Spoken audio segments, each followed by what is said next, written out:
ನಮ್ಮೆಲ್ಲರಿಗೆ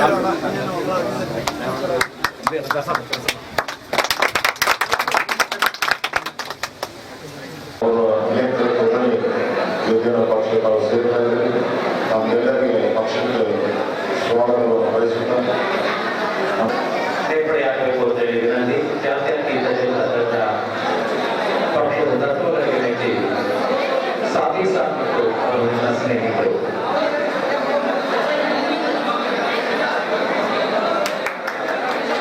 ಒಬ್ಬೊಬ್ಬರಾಗಿ ನಿಧಾನವಾಗಿ ಸಾಧಿ ಸಾರ್ ಮತ್ತು ಎಲ್ಲ ಜನರು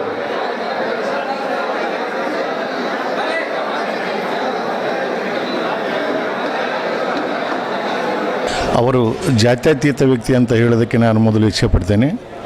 ಸಾಮಾಜಿಕ ನ್ಯಾಯ ಕೂಡ ಯಾವ ಸಮಾಜದವರಿಗೆ ಸಿಕ್ಕಿರೋದಿಲ್ಲ ಅಂಥವ್ರನ್ನ ಹುಡುಕಿ ಸಾಮಾಜಿಕ ನ್ಯಾಯ ಕೊಡೋದಕ್ಕೂ ಕೂಡ ಅವರು ಮುಂದೆ ಬಂದು ಈ ಹೋದ ತಿಂಗಳು ಉದಾಹರಣೆಯಾಗಿ ಹೋದ ತಿಂಗಳು ನಾವು ನಗರಸಭೆ ಚುನಾವಣೆ ಮಾಡಿದ್ವಿ.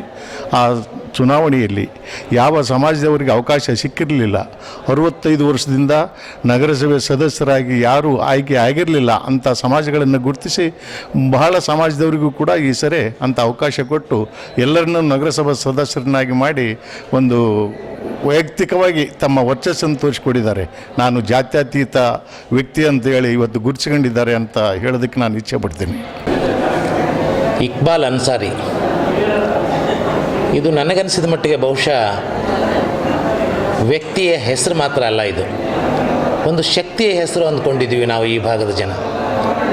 ಇದಕ್ಕೆ ಕಾರಣ ಏನು ಅಂತ ಹೇಳಿದ್ರೆ, ಸದಾ ಕ್ರಿಯಾಶೀಲತೆಯನ್ನು ಒಳಗೊಂಡು ನಿರಂತರವಾಗಿ ಜನಪರವಾದಂತಹ ಪರೋಪಕಾರವನ್ನು ಚಿಂತಿಸುವಂತಹ ವ್ಯಕ್ತಿ ಇಕ್ಬಾಲ್ ಅನ್ಸಾರಿ. ಇದಕ್ಕೆ ಕಾರಣ ಕೂಡ ಇಲ್ಲದೇ ಇಲ್ಲ. ಯಾಕಂತ ಹೇಳಿದ್ರೆ, ಇವರ ತಂದೆಯವರ ಕಾಲದಿಂದಲೂ ಸಹ ದಾನ ಧರ್ಮ ಪರೋಪಕಾರಗಳನ್ನ ಮಾಡ್ಕೊಂಡು ಬಂದಿರುವಂಥ ವ್ಯಕ್ತಿ. ಯಾವತ್ತೂ ಕೂಡ ಇವರ ಒಂದು ಕೈ ಮೇಲಿದೆ ವಿನ ಯಾವತ್ತೂ ಕೂಡ ಕೆಳಗಡೆ ಬರಲಿಲ್ಲ. ಯಾಕೆ ಅಂತ ಹೇಳಿದ್ರೆ, ದೈವದತ್ತವಾಗಿ ಬಂದಿರುವಂತಹ ಸಮಾಜ ಸೇವೆ ಅವರ ತಂದೆಯವರ ಗುಣ ಇಕ್ಬಾಲ್ ಅನ್ಸಾರಿಯವರ ರಕ್ತದ ನರನರಗಳಲ್ಲೂ ಕೂಡ ಹರಿತಾ ಇದೆ. ಇದೆಲ್ಲವನ್ನು ಒಳಗೊಂಡು ಜನಪರವಾದಂಥ ಕೆಲಸ ಮಾಡಬೇಕು, ಜನರ ಸೇವೆಯನ್ನು ನಾನು ನಿರಂತರವಾಗಿ ಮಾಡಬೇಕು, ನಾನು ಸತ್ರು ಕೂಡ ಇದೇ ಮಣ್ಣಲ್ಲಿ ಹೋಗೋದ್ರಿಂದ ಯಾವುದೇ ರೀತಿಯ ಜಾತಿ ಗೊಂದಲ ಇವ್ಯಾವುಗಳಿಗೂ ಕೂಡ ನಾನು ಆಸ್ಪದ ಕೊಡಬಾರ್ದು ಎನ್ನುವಂಥದ್ದು ಇಕ್ಬಾಲ್ ಅನ್ಸಾರಿಯವರ ವ್ಯಕ್ತಿತ್ವದಲ್ಲಿರುವಂಥ ಒಂದು ಹುಟ್ಟುಗುಣ ಅನ್ಬೋದು ನಾವು. ಇಂತಹ ವ್ಯಕ್ತಿಗೆ ಈ ಬಾರಿ ಚುನಾವಣೆ ನಿಂತಿದ್ದಾರೆ.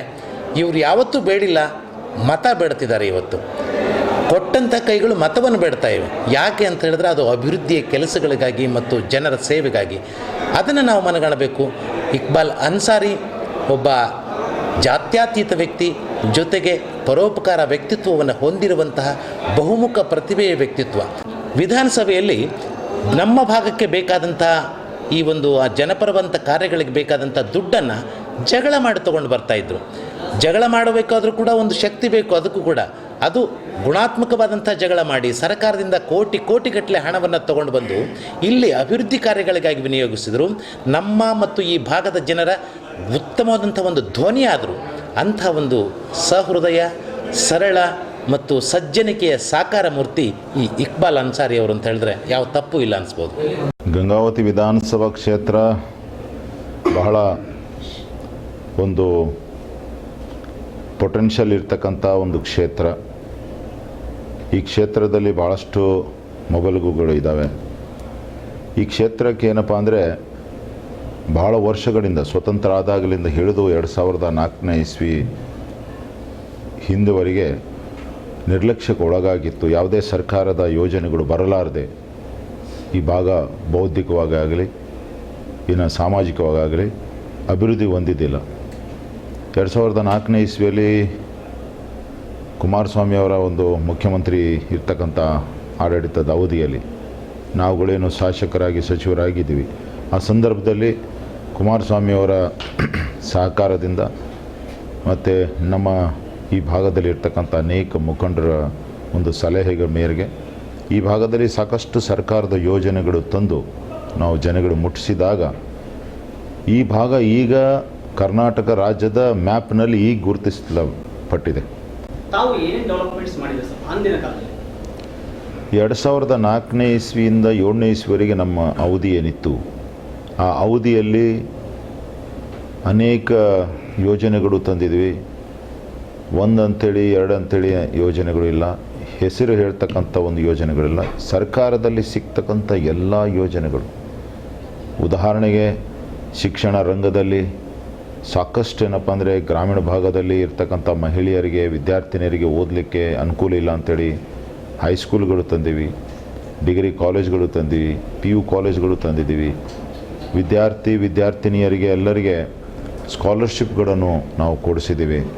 ಇನ್ನು ಈ ಭಾಗದಲ್ಲಿ ಒಳ್ಳೆಯ ಒಂದು ಬಸ್ ಸ್ಟ್ಯಾಂಡನ್ನು ಇದ್ದಿದ್ದಿಲ್ಲ, ಬಸ್ ಸ್ಟ್ಯಾಂಡನ್ನು ತಂದಿದ್ದೀವಿ. ದೆನ್ ಇಲ್ಲಿ ಈ ಭಾಗದಲ್ಲಿ ಕ್ರೀಡಾಪಟುಗಳಿಗೆ ಒಂದು ಕ್ರೀಡಾಂಗಣ ಇದ್ದಿದ್ದಿಲ್ಲ, ಕ್ರೀಡಾಂಗಣ ತಂದಿದ್ದೀವಿ.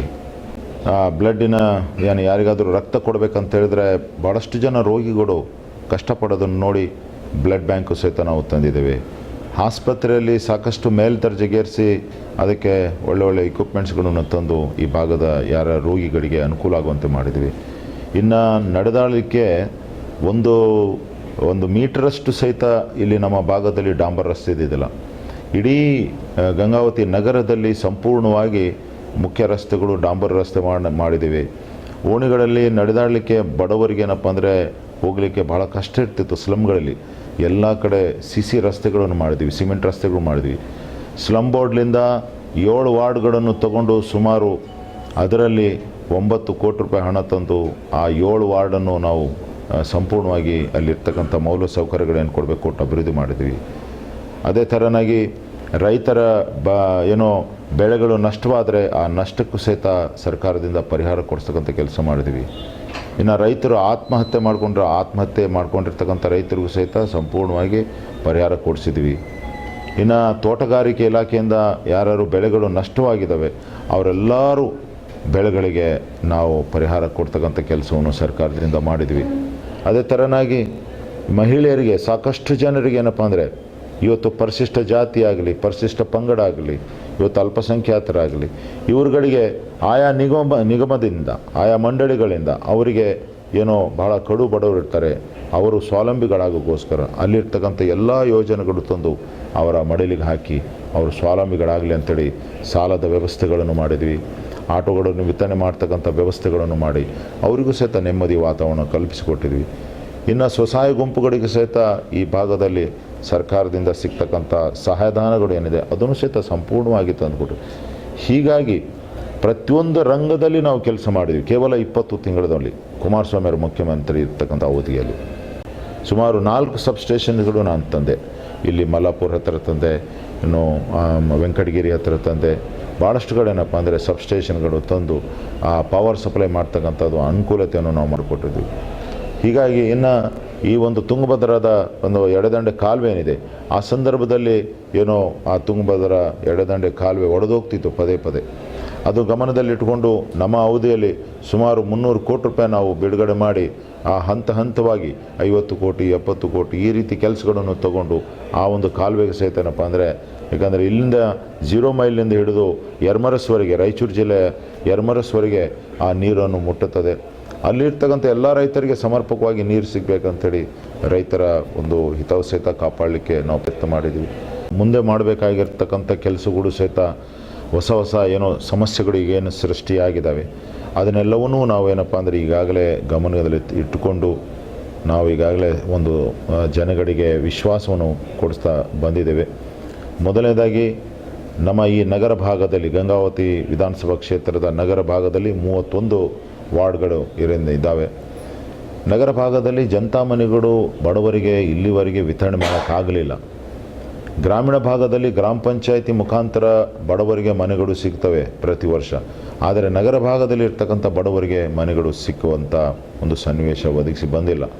ಸೊ ನಮ್ಮ ಮುಂದಿನ ಗುರಿ, ಜನ ನಮಗೆ ಗೆಲ್ಲಿಸಿದ ತಕ್ಷಣವೇ ನಾವು ಸುಮಾರು 300 ಎಕರೆ ಭೂಮಿಯನ್ನು ಖರೀದಿ ಮಾಡಿ ಇವತ್ತು 10,000 ಜನತಾ ಮನೆಗಳನ್ನು ಕಟ್ಟಿ ಅದು ಏಕಕಾಲದಲ್ಲಿ ಎಲ್ಲ ಮೂಲ ಸೌಕರ್ಯಗಳನ್ನು ಒದಗಿಸಿ ರಸ್ತೆ, ಚರಂಡಿ, ಕುಡಿಯುವ ನೀರು, ಶೌಚಾಲಯ, ಲೈಟಿನ ವ್ಯವಸ್ಥೆ, ಅವರಿಗೆ ಅಂಗನವಾಡಿಯ ವ್ಯವಸ್ಥೆ, ನ್ಯಾಯಬೆಲೆದ ವ್ಯವಸ್ಥೆ ಎಲ್ಲವನ್ನು ಒದಗಿಸಿ ಅವರಿಗೆ ಫ್ರೀಯಾಗಿ ಡಿಸ್ಟ್ರಿಬ್ಯೂಷನ್ ಮಾಡಬೇಕಂತೇಳಿ ಒಂದು ಯೋಜನೆ ಇಟ್ಕೊಂಡಿದ್ವಿ. ಇನ್ನು 2ನೇ ಯೋಜನೆ, ಈ ಭಾಗದಲ್ಲಿ ಬಡವರ ಮಕ್ಕಳೇನೋ ಒಂದು ವಿದ್ಯಾಭ್ಯಾಸವನ್ನು ಮುಗಿಸಿ ಅವರೇನೋ ನಿರುದ್ಯೋಗಿಗಳಾಗಿದ್ದಾರೆ ಅವ್ರಿಗೋಸ್ಕರ ನಮ್ಮ ಗಂಗಾವತಿ ಲಿಮಿಟಿನಲ್ಲಿ ಒಂದು ದೊಡ್ಡ ಒಂದು 2-3 ಫ್ಯಾಕ್ಟ್ರಿಗಳು ಕಾರ್ಖಾನೆಗಳನ್ನು ತಂದು ಅಲ್ಲಿ ಹಾಕಿಸಿ ಅದ್ರ ಮುಖಾಂತರ ಈ ಭಾಗದಲ್ಲಿರ್ತಕ್ಕಂಥ ಸುಮಾರು 3,000ದಿಂದ 4,000 ನಿರುದ್ಯೋಗಿ ಮತ್ತು ಯುವಕರು ಏನು ಯುವತಿಯರಿದ್ದಾರೆ ಅವರಿಗೆಲ್ಲರಿಗೆ ಉದ್ಯೋಗದ ಅವಕಾಶವನ್ನು ಕಲ್ಪಿಸಿಕೊಡ್ಬೇಕಂತೇಳಿ ನಮ್ಮ ಅದೊಂದು ಪ್ರಾಜೆಕ್ಟ್ ಆಗಿದೆ. ಇನ್ನು ಎರಡನೇದಾಗಿ ಈ ಭಾಗದಲ್ಲಿ ಸುಂದರೀಕರಣಗೋಸ್ಕರ ನಮ್ಮ ಗಂಗಾವತಿ ನಗರ ರಸ್ತೆಗಳಾಗಲಿ ಇನ್ನೂ ಏನು ಕೇಬಲಿಂಗ್ಸ್ ಇದ್ದಾವೆ. ಇವತ್ತು ಉದಾಹರಣೆಗೆ ನಮ್ಮ ಏನು ಲೈಟಿನ ಕಂಬಗಳು ನಾವು ಏನು ನೋಡ್ತೀವಿ, ಆ ಕಂಬಗಳ ಮೇಲೆ ವೈರ್ಗಳೇನು ಹೋಗಿದ್ದಾವೆ. ಸಿಟಿಯಲ್ಲಿ ನಗರದಲ್ಲಿ ಭಾಳಷ್ಟು ಕಡೆ ಏನಪ್ಪ ಅಂತ ಹೇಳಿದ್ರೆ ಅದು ಒಂಥರ ಜಂಕ್ಷನ್ ಆಗಿಬಿಟ್ಟು ಯಾರಾದರೂ ಅದು ಮಳೆ ಬಂದಾಗ ಆ ವೈರನ್ನು ಕತ್ತರಿಸಿ ಬಿದ್ದಾಗ ಸತ್ತೋಗ್ತಕ್ಕಂಥ ಸನ್ನಿವೇಶ ನೋಡಿದ್ವಿ, ಮಕ್ಕಳು ಹಿಡಿದು ಸತ್ತೋಗ್ತಕ್ಕಂಥ ಸನ್ನಿವೇಶಗಳು ನೋಡಿದ್ವಿ. ಅದನ್ನು ಗಮನದಲ್ಲಿಟ್ಕೊಂಡು ಜನ ನಮಗೆ ಆಶೀರ್ವಾದ ಮಾಡಿದ ತಕ್ಷಣವೇ ನಗರ ಭಾಗದಲ್ಲಿ ಅಂಡರ್ಗ್ರೌಂಡ್ ಕೇಬಲಿಂಗ್ ಮಾಡಿ ಒಂದು ಪವರ್ ಸಪ್ಲೈ ಮಾಡ್ತಕ್ಕಂಥ ಒಂದು ವ್ಯವಸ್ಥೆ ಜನತೆಗೆ ಮಾಡಬೇಕಂತೇಳಿ ಇಟ್ಕೊಂಡಿದ್ವಿ. ಸೊ ಈಗಾಗಲೇ ಮಾನ್ಯ ಕುಮಾರಸ್ವಾಮಿ ಅವರು ಇಡೀ ರಾಜ್ಯದಲ್ಲಿ ಜನತೆಗೆ ಮಾತು ಕೊಟ್ಟಿದ್ದಾರೆ. ನಾವು ನಮ್ಮ ಮೊದಲನೇ ಕೆಲಸ ಈ ಭಾಗದ ರೈತರ ಏನೋ ಸಾಲ ಇದೆ, ಸಂಪೂರ್ಣ ಸಾಲ ಮತ್ತು ಅದರ ಬಡ್ಡಿ ಅದು ಮನ್ನಾ ಮಾಡ್ತಕ್ಕಂಥ ಕೆಲಸ ಮಾಡಬೇಕಂತೇಳಿ ನಾವು ಅಂದ್ಕೊಂಡಿದ್ವಿ. ಅದರ ಜೊತೆಯಾಗಿ ಈ ಪವರ್ ಏನಿದೆ ಸಪ್ಲೈ ಕರೆಂಟ್ ಏನು 3 ತಾಸಿಗೆ ಇಳಿದೋಗ್ಬಿಟ್ಟಿದೆ, ಪುನಃ ಇದನ್ನು 18 ತಾಸಿಗೆ ನಾವು ತೊಗೊಂಡು ಹೋಗ್ಬೇಕಂತೇಳಿ ನಮ್ಮ ಒಂದು ಯೋಜನೆ ಆಗಿದೆ. ಇನ್ನು ಕೆಲವೊಂದು ಭಾಗಗಳಲ್ಲಿ ಭೂಮಿಗೆ ಕೃಷಿ ಏನಪ್ಪ ಅಂದರೆ ಆಧಾರಿತವಾಗಿರ್ತಕ್ಕಂಥ ಭೂಮಿಗಳಿಗೆ ನೀರಿಲ್ಲ, ಅವುಗಳಿಗೆ ನೀರು ಒದಗಿಸಬೇಕಾಗಿದೆ. ಸೊ ನಾವು ಬಿ ಸ್ಕೀಮ್ ಆಗಲಿ ಅಥವಾ ನಮ್ಮ ಆಲ್ಮಟ್ಟಿ ಏನು ಡ್ಯಾಮ್ ಇದೆ ಆ ಮುಖಾಂತರದಾಗಲಿ ಒಟ್ಟಾರೆಯಾಗಿ ನಮ್ಮ ಈ ಭಾಗದ ನನ್ನ ಕ್ಷೇತ್ರದ ಜನತೆಗೆ ಅವರ ಭೂಮಿಗಳಿಗೆ ನೀರನ್ನು ಒದಗಿಸಿಕೊಡ್ತಕ್ಕಂಥ ಒಂದು ಯೋಜನೆ ಸಹಿತ ನಾನು ಇಟ್ಕೊಂಡಿದ್ದೀನಿ. ಅದರ ಜೊತೆಯಾಗಿ ನಮ್ಮ ಗಂಗಾವತಿ ನಗರದಲ್ಲಿ ಇಲ್ಲಿವರೆಗೆ ಪ್ರೊಫೆಷ್ನಲ್ ಕಾಲೇಜಸ್ಗಳು ಇಲ್ಲ. ಪ್ರೊಫೆಷ್ನಲ್ ಸ್ಟಡೀಸ್ಗೋಸ್ಕರ ಇವತ್ತು ಉನ್ನತ ವ್ಯಾಸಂಗ ಮಾಡಬೇಕು ಬಡ ಮಕ್ಕಳು ಅಂತ ಹೇಳಿದ್ರೆ ಇಲ್ಲೇ ಪಟ್ಟಣ ಏನು ಸಮೀಪದ ಹುಬ್ಬಳ್ಳಿ ಧಾರವಾಡ ಆಗಲಿ ಬೆಳಗಾಂ ಆಗಲಿ ಬ್ಯಾಂಗ್ಳೂರು ಮೈಸೂರು ಮಂಗಳೂರಿಗೆ ಹೋಗಿ ಓದ್ತಾರೆ ಹುಡುಗರು.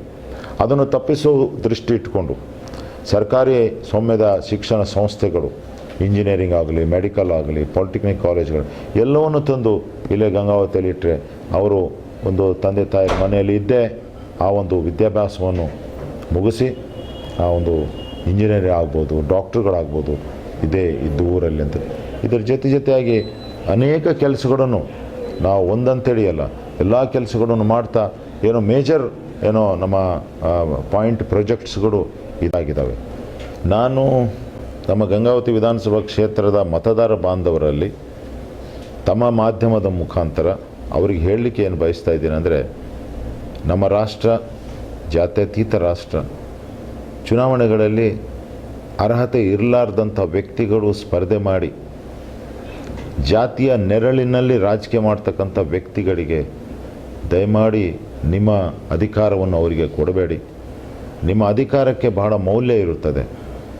5 ವರ್ಷಗಳ ಅವಧಿಯಲ್ಲಿ ನಿಮಗೇನು ಸೌಕರ್ಯಗಳು ಬೇಕಾಗ್ತದೆ, ನಿಮ್ಮ ಸೇವಕನಾಗಿ ಯಾರು ಕೆಲಸ ಮಾಡ್ತಾನೆ ಅಂಥ ವ್ಯಕ್ತಿಗೆ ನೀವು ಆಯ್ಕೆ ಮಾಡಬೇಕಾಗಿರ್ತಕ್ಕಂಥದ್ದು ಸಂವಿಧಾನದಲ್ಲಿ ತಮ್ಮ ಹಕ್ಕಾಗಿರೋದ್ರಿಂದ ಯಾರೇ ಎಷ್ಟೇ ಒಂದು ಆಡಂಬರದ ಒಂದು ಹೆದರಿಕೆ ಅಥವಾ ಪ್ರಚಾರ ಆದರೂ ಮಾಡಿಕೊಂಡ್ರು ಸಹಿತ ಅಥವಾ ಅವರು ಜಾತಿಯ ಏನೋ ಹೆಸರು ಹೇಳಿ ದಬ್ಬಾಳಿಕೆ ದೌರ್ಜನ್ಯ ಮಾಡಿದರೂ ಸಹಿತ ನೀವು ಯಾರೂ ಹೆದರಲಾರದೆ ನೀವು ಗಟ್ಟಿಯಾಗಿ ಫರ್ಮ್ ಆಗಿ ನಿಮ್ಮ ಮತವನ್ನು ಅಭಿವೃದ್ಧಿ ಮಾಡ್ತಕ್ಕಂಥ JDS ಪಕ್ಷದ ನಾನೇನು ಇವತ್ತು ಚುನಾವಣೆಯಲ್ಲಿ ಅಭ್ಯರ್ಥಿಯಾಗಿ ನಿಂತಿದ್ದೀನಿ.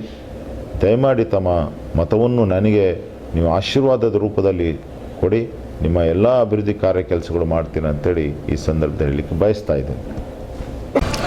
ನಾವೀಗ ಏನು ಒಂದು ಗಂಗಾವತಿ ವಿಧಾನಸಭಾ ಕ್ಷೇತ್ರದಲ್ಲಿ ನಾವಿಲ್ಲಿದ್ದೇವೆ. ಈಗಿನ ಬರ್ತಕ್ಕಂಥ ಚುನಾವಣೆಯಲ್ಲಿ ಈಗ ನಾಳೆ 5ನೇ ತಾರೀಕು ಏನೋ ಒಂದು ಚುನಾವಣೆ ಇದೆ.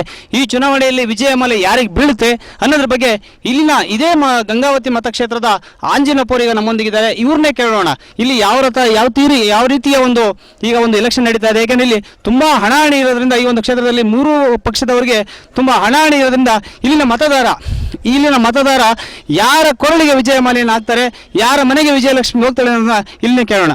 ಸರ್, ಈ ಒಂದು ಚುನಾವಣೆಯಲ್ಲಿ ನಿಮ್ಮ ಮತಕ್ಷೇತ್ರದಿಂದ ಯಾರನ್ನ ಆಯ್ಕೆ ಮಾಡಿಕೊಂಡ್ರೆ ನಿಮ್ಮ ಒಂದು ಇಡೀ ಗಂಗಾವತಿ ಕ್ಷೇತ್ರ ಒಂದು ಅಭಿವೃದ್ಧಿ ಆಗುತ್ತೆ ಅಂತ ತಾವು ಹೇಳ್ತೀರಾ? ಸರ್ ನಾವು 2004ಗಿಂತ ಮುಂಚೆ ನೋಡ್ಲಿಕ್ಕಾಗಿ ಅಭಿವೃದ್ಧಿ ಅಂದರೆ ಏನಂತ ಜನರಿಗೆ ಗೊತ್ತಿದ್ದಿಲ್ಲ. ಆಮೇಲೆ 2004ರಲ್ಲಿ ಇಕ್ಬಾಲ್ ಅನ್ಸಾರಿ ಅವರು ಆರಿಸಿ ಬಂದ ಮೇಲೆ ಆಮೇಲೆ ಅಭಿವೃದ್ಧಿ ಅಂದರೆ ಏನಂತ ತೋರಿಸಿದ್ರು. ಅವರು ಬಸ್ ಸ್ಟ್ಯಾಂಡ್ ಇರ್ಬೋದು, ಸರ್ಕ್ಯೂಟ್ ಹೌಸ್ ಇರ್ಬೋದು, ಪ್ರತಿಯೊಂದು ಸರ್ಕಲ್ಲು. ಆಮೇಲೆ ಇನ್ನೊಂದು ಹೇಳ್ಬೇಕಂದ್ರೆ ರೈತರು, ವಿಶೇಷವಾಗಿ ರೈತರಿಗೆ ಹೇಳ್ಬೇಕಂದ್ರೆ ಬಾಳೆದು ಪ್ರತಿಯೊಂದು ಎಕರೆಗೆ ಬಾಳೆ ವಿನಾಶಕ್ಕೆ ತುತ್ತಾದಾಗ ಎಕರೆಗೆ 20, 30, 50, 100 ರೂಪಾಯಿ ಕೊಡಿದ್ರು. ಈ ಇಕ್ಬಾಲ್ ಅನ್ಸಾರಿ ಅವರು ಬಂದಾಗ ಎಕರೆಗೆ 2,000ರಿಂದ 3,000ವರೆಗೂ ಕೊಡಿಸಿದ್ರು. ಆಮೇಲೆ ಬಾಳೆ ಬೆಳೆಗಾರರಿಗೆ ತೋಟಗಾರಿಕೆ ಇಲಾಖೆಯಿಂದ ಒಂದು ಗುಂಟಿಗೆ 50ರಿಂದ 100 ರೂಪಾಯಿ ಕೊಡ್ತಿದ್ರು. ಇವರು ಬಂದಮೇಲೆ ಸಾವಿರಾರು ಅಂದರೆ ಒಂದು ಎಕರೆ ಬಾಳೆ ಬೆಳೆದವರಿಗೆ 8,000ರಿಂದ 10,000ವರೆಗೂ ರೈತರಿಗೆ ಅನುಕೂಲ ಮಾಡಿಕೊಟ್ರು. ರೈತರ ಬಗ್ಗೆ ಹೇಳ್ಬೇಕಂದ್ರೆ ಭಾಳ ಕಾಳಜಿಯಿಂದ ಇರುವಂಥ ವ್ಯಕ್ತಿ. ಆಮೇಲೆ ಕಾಲುವೆ ನೀರಾವರಿ ವಿಷಯದಲ್ಲಿ ಹೇಳ್ಬೇಕಂದ್ರೆ ವಿಜಯನಗರ ಕಾಲುವೆಗಳು, ಆಮೇಲೆ ತುಂಗಭದ್ರಾ ಎಡದಂಡೆ ಕಾಲುವೆ, ಈ ಕಾಲುವೆ ಕಾಮಗಾರಿಗಳ ಬಗ್ಗೆ ಹೆಚ್ಚಿನ ಒಲವನ್ನು ಕೊಟ್ಟು, ಹೆಚ್ಚಿನ ಅನುದಾನವನ್ನು ತಂದು ಕೊಟ್ಟು IS ವರ್ಕ್ ಅಂತಂದು ಮಾಡಿ ಭಾಳಷ್ಟು ಚೆನ್ನಾಗಿ ನೆರವೇರಿಸಿದ್ದಾರೆ. ಇವರು ರೈತರ ಬಗ್ಗೆ ಭಾಳ ಕಾಳಜಿಯನ್ನು ಹೊಂದಿದ್ದಾರೆ. ನಿಮ್ಮ ಒಲವು ಯಾರಿಗಿದೆ ಈ ಸರಿ? ನಾವೆಲ್ಲ ಅವರೇ. ಯಾಕಂದರೆ ನಾವು ಕನಿಷ್ಠ 40-50 ವರ್ಷದಿಂದ ನಾವು ಎಲ್ಲ ರಾಜಕೀಯ ವ್ಯಕ್ತಿಗಳು ನೋಡ್ತಿದ್ದೀವಿ, ಎಲ್ಲರಿಗೂ ಓಟ್ ಹಾಕಿ ಆರಿಸಿ ಕಳಿಸ್ತೀವಿ. ಆದರೆ ಇವರು 2004ರಲ್ಲಿ ಆರಿಸಿ ಬಂದು ಇವರು ಅಷ್ಟು ಅಭಿವೃದ್ಧಿ ಕೆಲಸ ಮಾಡಿದ್ರು. ಇವರಿಷ್ಟು ಮಾಡಿದವರು ಯಾರೂ ನಾವು ಕಂಡಿಲ್ಲ. ದುರದೃಷ್ಟಶಾತ ಅವ್ರಿಗೆ 3 ವರ್ಷದಾಗ ಅವ್ರದ್ದು ಇದಾಯಿತು. ನೆಕ್ಸ್ಟ್ ಇವ್ರನ್ನ ಆರಿಸಿ ತಂದು ನಾವು ಕೆಲಸಗಳು ಮಾಡಿಸ್ಕೋಬೇಕಂತಂದೇಳಿ ನಮ್ಮ ಅಭಿಪ್ರಾಯ ಇದೆ. ಈ ಬಾರಿಯ ನಿಮ್ಮ ಒಲವು ಯಾರಿಗಿದೆ ಸರ್? ಸರ್, ನಮ್ಮ ಒಲವು ಇಕ್ಬಾಲ್ ಅನ್ಸಾರಿ JDS ಅಭ್ಯರ್ಥಿಗಿದೆ. ಈ ಒಂದು ಗಂಗಾವತಿ ವಿಧಾನಸಭಾ ಕ್ಷೇತ್ರದ JDS ಉಪಾಧ್ಯಕ್ಷರಾದಂಥ ಶೈಲಜ್ ಅವರು ಕೂಡ ನಮ್ಮೊಂದಿಗಿದ್ದಾರೆ. ಈ ಬಾರಿಯ ಒಲವು ಅಂದರೆ ಯಾಕೆಂದರೆ ಶೈಲಜ್ ಅವರು ಇಡೀ ಹಳ್ಳಿಗೂ ಪಾದಯಾತ್ರೆ ಹೋಗಿ ಪ್ರತಿಯೊಬ್ಬ ಹಳ್ಳಿಯ ಮಹಿಳೆಯನ್ನು ಕೂಡ ಅವರು ಸ್ಪಂದಿಸಿ ಅವರ ಒಂದು ಮತದಾರರ ಒಲವು ಯಾವ ರೀತಿ ಇದೆ ಅನ್ನೋದ್ರ ಬಗ್ಗೆ ಸಂಪೂರ್ಣ ಚಿತ್ರವನ್ನು ಅವರೀಗ ತಿಳಿದಿದ್ದಾರೆ. ಅವ್ರನ್ನೇ ಕೇಳೋಣ, ಈ ಬಾರಿಯ ಒಲವು ಯಾವ ಥರ ಇದೆ. ಇಕ್ಬಾಲ್ ಅನ್ಸಾರಿ ಅವರು ವಿಜಯಮಾಲೆಯನ್ನು ಅವ್ರ ಕೊಳಗೆ ಹಾಕಿಸ್ಕೊಂತಾರ ಅಂತ ಕೇಳೋಣ. ಖಂಡಿತ ಈ ಸಾರಿ 100ಕ್ಕೆ 100% ಬರೀ ಗೆಲುವು ಅಷ್ಟೇ ಅಲ್ಲ, ಲೀಡಿಂಗಿಂದ ಇಕ್ಬಾಲ್ ಅನ್ಸಾರಿ ಅವರು ಗೆಲ್ತಾರೆ ಅಂತ ನಾನು ಮನಪೂರ್ವಕ ಹೇಳೋಕ್ಕೆ ಇಷ್ಟಪಡ್ತೀನಿ. ಕಳೆದ ಬಾರಿ ಕೂಡ ಗೆಲುವು ನಮ್ಮದೇ ಆಗಿತ್ತು. ಆದರೆ ಕ್ಷೇತ್ರ ವಿಂಗಡಣೆಯಲ್ಲಿ ಇಳಕಲ್ಗಡ ಕ್ಷೇತ್ರ ಹೊಸದಾಗಿರೋದ್ರಿಂದ ಕೆಲವು ಹಳ್ಳಿಗಳಿಗೆ ನಾವು ಚುನಾವಣೆ ಸಂದರ್ಭದಲ್ಲಿ ಕೆಲವು ಹಳ್ಳಿಗೆ ನಾವು ವಿಸಿಟ್ ಕೊಡೋಕ್ಕಾಗಲಿಲ್ಲ. ಅಭ್ಯರ್ಥಿಯ ಬಗ್ಗೆ ಸಂಪೂರ್ಣ ಮಾಹಿತಿ ನಾವು ತಿಳಿಸ್ಕೊಡೋಕ್ಕೆ ಸಾಧ್ಯವಾಗಲಿಲ್ಲ. ಆದರೆ ಕಳೆದ 5 ವರ್ಷ ನಮ್ಮ ಸೋಲಿನ ಒಂದು ಏನು ಪಿರಿಯಡ್ ಇದೆ, ಆ 5 ವರ್ಷ ಸೋಲಿನ ಪಿರಿಯಡ್ ಏನಿದೆ ಅದು ಎಲ್ಲ ಕ್ಷೇತ್ರದ ಎಲ್ಲ ಮತದಾರನ ವೈಯಕ್ತಿಕವಾಗಿ ಜನರ ಮನಸ್ಸನ್ನು ಗೆದ್ದಂಥ ವ್ಯಕ್ತಿ ಅಂದರೆ ಅನ್ಸಾರಿಯವರು ಅಂತ ಹೇಳ್ಬೋದು. ಯಾಕೆಂದರೆ ಸೋತ ನಂತರ ಎಲ್ಲ ಅಭ್ಯರ್ಥಿಗಳು ತಮ್ಮ ಮನೆಗೆ ಸೀಮಿತವಾಗ್ತಾರೆ. ಅನ್ಸಾರಿ ಅವರು ಆಗ ಮಾಡಲಿಲ್ಲ. 5 ವರ್ಷ ನಿರಂತರವಾಗಿ ಸಮಾಜ ಸೇವೆ ಮಾಡ್ತಾ, ಎಲ್ಲರ ಕಷ್ಟ ಸುಖಗಳನ್ನು ಕೇಳ್ತಾ, ಎಲ್ಲರ ಹತ್ರ ಒಡನಾಟ ಇರೋದೇ ಇವತ್ತು ಮುಂದಿನ ನಮಗೆ ಗೆಲುವಿಗೆ ಸಾಕ್ಷಿ ಅಂತ ನಾನು ಹೇಳೋದಕ್ಕೆ ಇಷ್ಟಪಡ್ತೀನಿ. ಈ ಸರಿ ಚುನಾವಣೆಯಲ್ಲಿ ಜಾತಿಯನ್ನು ಮೀರಿ ಅನ್ಸಾರಿ ಅವರು ಎಲ್ಲ ಜಾತಿ ವರ್ಗದವರ ಮತಗಳನ್ನು ಗಳಿಸ್ತಾರೆ ಅನ್ನೋದಕ್ಕೆ ಮುಂದಿನ 8ನೇ ತಾರೀಕು ಅದಕ್ಕೆ ನಿರ್ಣಾಯಕ ಆಗುತ್ತೆ ಅಂತ ಹೇಳ್ತಾ ಇದ್ದೀನಿ. ಯಾಕೆಂದರೆ ನಾನೊಬ್ಬ ವೀರಶೈವ ಸಮಾಜದಿಂದ ಬಂದವಳಾಗಿರೋದ್ರಿಂದ ನಮಗೇನಾದರೂ ಲೀಡಿಂಗ್ ಏನಾದರೂ ಕೊಟ್ಟರೆ ಅದು ವೀರಶೈವ ಮತಗಳೇ ಅಂತ ನಾನು ಎದೆ ತಟ್ಟಿ ಹೇಳ್ಕೊಳ್ಳೋದಕ್ಕೆ ಇಷ್ಟಪಡ್ತಾ ಇದ್ದೀನಿ. ಒಂದು ಬಸ್ ಸ್ಟ್ಯಾಂಡ್ ಆಗಿರ್ಬೋದು, ಹಾಸ್ಪಿಟಲ್ ಆಗಿರ್ಬೋದು, ಒಂದು ಉದ್ಯೋಗ ಖಾತ್ರಿ ಆಗಿರ್ಬೋದು, ಮತ್ತು ಸುವರ್ಣ ಗ್ರಾಮ ಆಗಿರ್ಬೋದು, ಎಲ್ಲ ಒಂದು ಅಭಿವೃದ್ಧಿಯನ್ನು ಅನ್ಸಾರಿ ಅವರು ಮಾಡಿಕೊಟ್ಟಿದ್ದಾರೆ. ಈ ಬಾರಿ ಅವರೇ ಬರ್ತಾರೆ. ಏನೇ ಒಳತಂತ್ರ ಕುತಂತ್ರಗಳಿಗೆ ಈ ಸಾರಿ ಅನ್ಸಾರಿ ಅವರು ಜಗ್ಗಲ್ಲ. ಯಾಕೆಂದರೆ ಅವರ ಕೊರಳಿಗೆ ವಿಜಯಮಾಲೆ ಬೀಳುತ್ತೆ ಅಂತ ಇಲ್ಲಿನ ಮತದಾರ ಪ್ರಭುಗಳು ಹೇಳ್ತಾ ಇದ್ದಾರೆ. ಯಾಕೆಂದರೆ ಇದು ಕೇವಲ 8ನೇ ತಾರೀಕಿನ ನಂತರ ಕಾದು ನೋಡೋಣ ಈ ಬಾರಿಯ ವಿಜಯಲಕ್ಷ್ಮಿ ಯಾರು ಉಳಿತಾಳೆ ಅಂತೇಳಿ. ಕ್ಯಾಮ್ರಾಮ್ಯಾನ್ ಸುರೇಶ್ ಜೊತೆ ರಾಜು, PDTV 24/7 ಕೊಪ್ಪಳ.